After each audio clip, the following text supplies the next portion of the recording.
Oh, no! Oh my God, Freddy! 911, what's your emergency?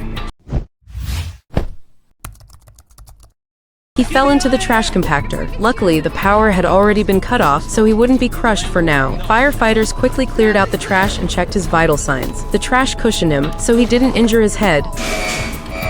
Uh-oh. What the hell is that? Oh, I got a bad feeling about this. Then the compactor's backup power started up. The guy was about to be crushed into a meat patty. The good news was there was an emergency stop button. The bad news was the button was broken. The compactor got closer and closer. They hurried to brace it with a crowbar, but he was stuck too tight to pull out. Even worse, the crowbar was about to give out. Suddenly, the machine stopped.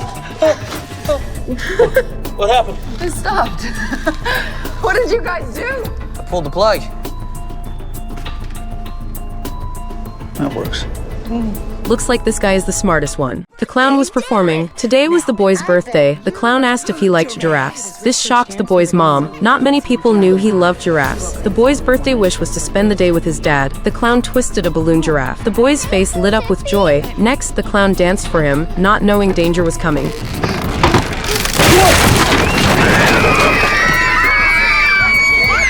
The boy's mom quickly called for help. Firefighters rushed to the scene. When the captain saw the victim was a clown, he froze. Turns out he had coulrophobia, fear of clowns. A medic tried to check his blood pressure, but he refused. His phobia was tied to his childhood trauma. They pried open the wooden boards. The clown was stuck inside. His pulse and blood pressure were normal, but when they asked his name, he hesitated. Under questioning, he revealed the truth. He was actually the boy's father. He had no custody rights, so he dressed up as a clown just to attend his son's birthday. But instead, he caused an accident. The firefighters felt awkward for him, but first they had to rescue him. They used an electric saw to cut through the boards. Finally, he was lifted onto a stretcher. He kept apologizing to his ex-wife, begging for forgiveness for ruining their son's birthday. The firefighters decided to send him to the hospital for a full check. Unexpectedly, his son begged to go with him. His mom agreed with a smile. Watching this, the captain was reminded of his own childhood memories. The man was upside down, stuck in the bushes. Not long ago, a father and son spotted some shared scooters by the roadside. They immediately scanned one and hopped on together. There was a long downhill slope, and the father and son enjoyed the thrill of speeding up. But then, a car ahead suddenly opened its door.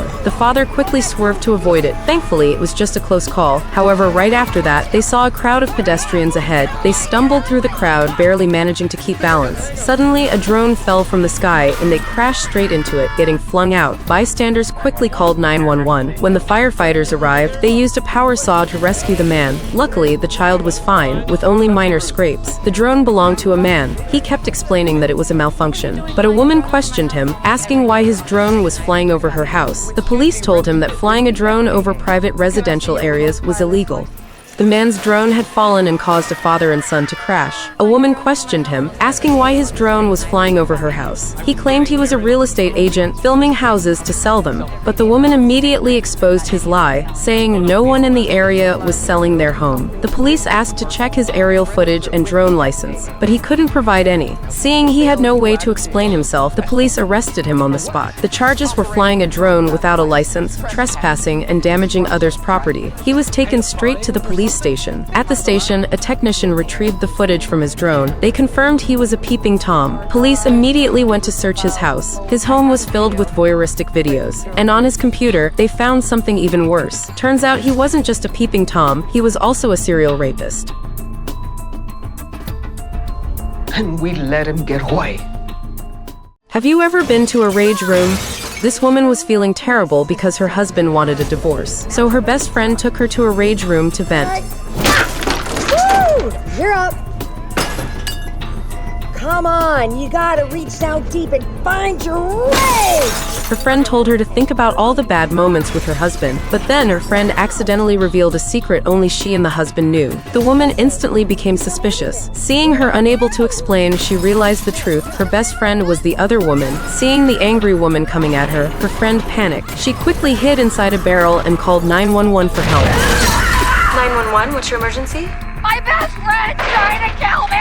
Firefighters rushed to the scene. Police told the captain. A woman was trapped in a crushed metal barrel. They had to cut it open to save her. After being rescued, she kept apologizing, but the woman refused to forgive her. Their friendship ended that day. The firefighters also found a place to let out their stress. Soon, the captain took everyone there to smash things and release all their anger from work and life.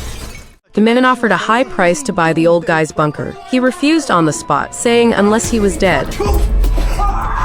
Milton! Milton, you okay? Milton! Moments earlier, an emergency alert. An asteroid was set to hit above Austin. The entire city fell into panic, but the old guy looked unusually happy because the bunker he spent years building would finally come in handy. But then his neighbors ran over, begging to use his bunker. He refused on the spot because when he was building it, they constantly mocked him. The neighbors quickly admitted their mistakes, begging him to at least let their young daughter inside. The old guy paused for a moment, then reluctantly agreed. In reality, he had only pretended to refuse earlier, just to vent his anger. But suddenly, he had a heart attack and collapsed. The neighbors quickly called 911. Firefighters arrived soon after, but the bunker was built extremely solid. To rescue him as fast as possible, they dug a hole in the weakest spot, filled it with oxygen tanks, opened the valves, poured gasoline, and covered it with sandbags. Fire in the hole! Cover! The explosion blasted a huge hole in the bunker. The old guy was rescued. With a defibrillator, he was successfully revived. Unfortunately, his bunker was ruined before he ever got to use it. The boy was hiding in his closet, shaking with fear. His dad was shouting, saying he would kill him. Can't hide from me. Where the hell are you? The boy called 911 for help. What did you do with my son, you son of a bitch? He said his dad didn't even recognize him, like he'd gone insane. The operator asked if his dad had any mental illness, but the boy quickly said no, police needed time to arrive. She told the boy run to the bathroom and lock the door. But as soon as he stepped out, he ran into his dad. Where's my son? Dad! He locked himself in the bathroom, pushing a cabinet against the door. His dad banged on it like crazy, screaming for him to hand over his son. He's getting in! Open this damn door now! It's me! It's Duncan! Then the operator found key info. His parents had a car crash last week. His mom died on the spot. His dad had a head injury. She told the boy to hide in the bathtub and close the curtain. Then she called the dad's phone, connected the boy's call to it. Hearing his son's voice, the furious dad suddenly calmed down. Dad? Duncan? Is that you, son? Yeah, Dad, it's me. Turns out his brain injury caused face blindness. He couldn't recognize faces, only familiar voices. Realizing he almost killed his son, he broke down in guilt. He threw away the baseball bat, calling his son's name over and over. Seeing the boy covered in bruises, his heart ached. He hugged his son tightly, crying and apologizing nonstop. Grace, please tell the cops I don't want them to arrest him. He's not gonna get arrested. Sweetie, he's gonna get treated. Everything's gonna be okay, all right? Thank you. You're welcome, sweetheart. You're welcome.